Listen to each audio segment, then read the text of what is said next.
Good afternoon, ladies and gents. Welcome to your Week 1 preview. It is the first preview of the 2017 YFFFL. Alright, let's jump right into it. I want to start off with our divisions. I haven't really gone over them yet. First up, we got our Kimmy Granger division. That is comprised of myself, your commissioner, Patrick, aka Team John, and Jack, aka Team TBD. So good names there, guys.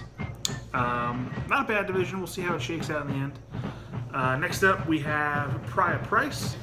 Fuck yeah, I like that. Which consists of Team Coyle, aka Connor Coyle, Team Wens, Mike Reynolds, and finally Dove Replacements, Walter Camacho.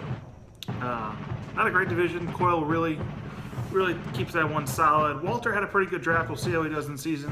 Reynolds, not so much. Next up, we got division Allison Tyler, made up of Caparoo, which is Danny Jensen, Free Hernandez, TJ O'Brien, and finally Sorry Dalton Eiferdid, which of course is Johnny Sokol. Doesn't look great for this division either. Jensen, TJ really didn't have great drafts. Sokol's kind of the anchor at this one. We'll see how they do in the end. And finally, we have the Lena Paul division, which is made up of Will Fork on First Date, which is McAllen, Bend It Like Beckham, which is Ryan McAllen, and finally 40-year-old version, which is Cole Coyle. This one's a little interesting. McAllen's being in the same division I think is good for everybody else because they seem to care the most and will kind of go at it amongst themselves all season, which is nice. Yeah, this division should be okay. I wouldn't be surprised if this had the division that all three teams make the playoffs, but we'll see. Let's jump right into our Week 1 preview now. We'll go in order of spread, so greatest to smallest, and we'll start off with your commissioner taking on TJ in what has shaped up to be about a 60-point spread at this point. TJ really depended heavily on those Buccaneers and Dolphins players this week, who are suddenly have a Week 1 bye. That includes quarterback Jameis Winston, receivers Mike Evans, Devontae Parker, tight end O.J. Howard, and running back Jay Ajayi. So basically, like 3 or 4 of his most important players just suddenly aren't playing this week. Next up, much closer now. We got a line of about 16 points with Johnny Sokol being the favorite over Jack Murray. Sokol's going to be powered, obviously, by the strong right arms of both Aaron Rodgers and Eli Manning. He should have a pretty good week at both the quarterback and running back positions. Other side of the ball, Jack, not great anywhere. We'll see how Christian McCaffrey really kind of excels in their offense. Word on the street is they have a whole package built in for him, so we'll see how he does there. Alex Smith going tonight against the Pats. Not great. I think they're going to be out for blood, so we'll see how they do. Next up, we got about a 14-point spread. This one is Battle of the Coils, nice and early this season. Connor is the 14-point favorite here. 2 black quarterbacks, Russell Wilson, well, 3/4 black quarterbacks. Russell Wilson and Cam Newton for Coyle. Interesting move. He also has David Johnson, Carlos Hyde at running back. I think he should win this one pretty handedly. Over on Cole's side, Cole's old, man. His team is very old. Quarterback Carson Palmer, running backs DeMarco Murray, Frank Gore. I mean, LeGarrette Blount, he seems too old at the key positions to me to really make a run at this thing. We'll see how he does tonight against Big Brother Connor.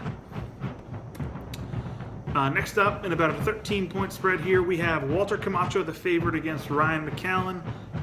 Walter's going to be powered by Marcus Mariota, Kirk Cousins. Both quarterbacks are projected to score over 20 points. We'll see how they do. Also has running backs LaShawn McCoy and Marshawn Lynch. Walter's pretty well balanced. His wide receivers are a little weak, but I think he'll be okay in the long run.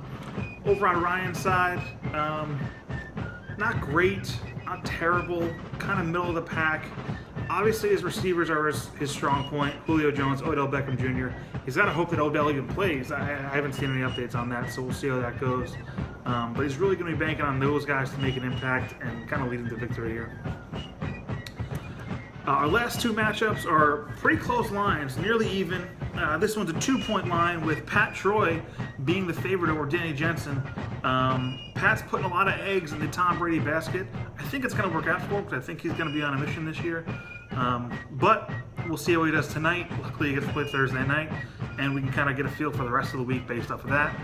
Over on Jensen's side, Drew Brees, Tyrod Taylor. He's lucky Tyrod Taylor's playing this week. Don't know what he would have done without him. He's playing Terrence West and Leonard Fournette at running back, so a couple question marks there. Wide receiver Demaryius Thomas, Sammy Watkins. Don't know who's throwing them the ball, so a lot of question marks there as well. Jensen's team really isn't looking good. And finally, in about a 1.5-point spread right now, we have Danny McCown, the favorite, over Mike Reynolds. This one's pretty evenly matched throughout, I'd say. McCown probably has the upper hand in terms of both quarterbacks and running backs with Matt Ryan, Sam Bradford, and then on to Melvin Gordon and Dalvin Cook. Reynolds, on the other hand, Stafford, Hoyer, Forte, and Rob Kelly, Fat Rob Kelly. So I don't see him really doing much on that side. Reynolds does have the wide receivers of Antonio Brown, DeAndre Hopkins, and then Tyler Eifert at tight end, though. So he could make a pretty good move. And Michael Thomas in his flex. Look at that. So Reynolds' wide receiver core is pretty strong.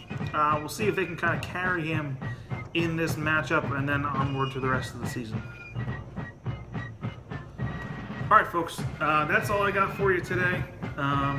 Games start tonight, obviously, with Patriots hosting the Chiefs, and then we move on into Sunday, where we have 14 more games. Again, that Bucs-Dolphins game was moved to Week 11 when they both had a bye. It seemed like it really only affected TJ for the most part. Everybody else seemed pretty okay.